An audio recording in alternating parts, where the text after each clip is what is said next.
ایک شخص نے چڑیا پکڑنے کے لیے جال بچھایا۔ اتفاق سے ایک چڑیا اس میں پھنس گئی اور شکاری نے اسے پکڑ لیا۔ چڑیا نے اس سے کہا، اے انسان، تم نے کئی ہرن، بکرے اور مرغ وغیرہ کھائے ہیں، ان چیزوں کے مقابلے میں میری کیا حقیقت ہے؟ ذرا سا گوشت میرے جسم میں ہے، اس سے تمہارا کیا بنے گا؟ تمہارا تو پیٹ بھی نہیں بھرے گا۔ لیکن اگر تم مجھے آزاد کر دو تو میں تمہیں 3 نصیحتیں کروں گی جن پر عمل کرنا تمہارے لیے بہت مفید ہوگا۔ ان میں سے ایک نصیحت تو میں ابھی کروں گی، جبکہ دوسری اس وقت جب تم مجھے چھوڑ دو گے اور میں دیوار پر جا بیٹھوں گی۔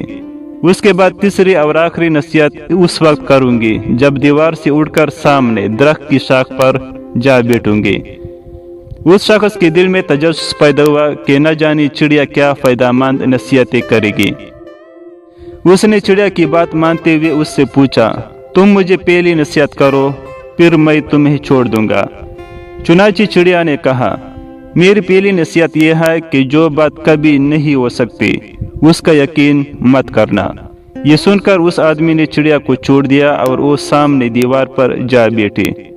پھر بولی، میری دوسری نصیحت یہ ہے کہ جو بات ہو جائے اس کا غم نہ کرنا۔ اور پھر کہنے لگی، اے بھلے مانس، تم نے مجھے چھوڑ کر بہت بڑی غلطی کی، کیونکہ میرے پیٹ میں پاؤ بھر کا انتہائی نایاب پتھر ہے۔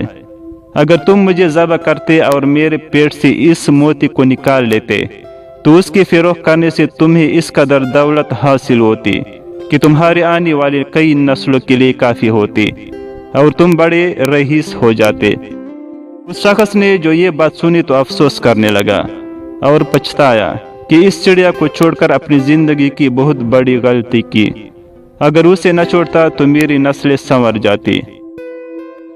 چڑیا نے اسے اس طرح سوچ میں پڑے دیکھا تو اڑ کر درخت کی شاخ پر جا بیٹھی اور بولی، اے بھلے مانس، ابھی میں نے تمہیں پہلی نصیحت کی جسے تم بھول گئے کہ جو بات نہ ہو سکنے والی ہو اس کا ہرگز یقین نہ کرنا۔ لیکن تم نے میری اس بات کا اعتبار کر لیا کہ میں چٹاک بر وزن رکھنے والی چڑیا اپنے پیٹ میں پاؤ وزن کا موتی رکھتی ہوں۔ کیا یہ ممکن ہے؟ میں نے تمہیں دوسری نصیحت یہ کی تھی کہ جو بات ہو جائے اس کا غم نہ کرنا، مگر تم نے دوسری نصیحت کا بھی کوئی اثر نہ لیا اور غم و افسوس میں مبتلا ہو گئے کہ خواہ مخواہ مجھے جانے دیا۔ تمہیں کوئی بھی نصیحت کرنا بالکل بیکار ہے۔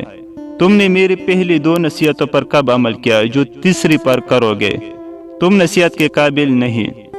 یہ کہتے ہوئے چڑیا پھر سے اڑی اور ہوا میں پرواز کر گئی۔ وہ شخص وہی کڑا چڑیا کی باتوں پر غور و فکر کرتے ہوئے سوچوں میں کھو گیا۔ وہ لوگ خوش نصیب ہوتے ہیں جنہیں کوئی نصیحت کرنے والا ہو۔ ہم اکثر خود کو عقل کل سمجھتے ہوئے اپنے مخلص ساتھیوں اور بزرگوں کی نصیحتوں پر کان نہیں دھرتے اور اس میں نقصان ہمارا ہی ہوتا ہے۔ یہ نصیحتیں صرف کہنے کی باتیں نہیں ہوتی کہ کسی نے کہہ لیا، ہم نے سن لیا، بلکہ دانائی اور دوسروں کے تجربات سے حاصل ہونے والے انمول اثاثے ہیں جو یقیناً ہمارے لیے مشعل راہ ثابت ہو سکتے ہیں اگر ہم ان نصیحتوں پر عمل بھی کریں۔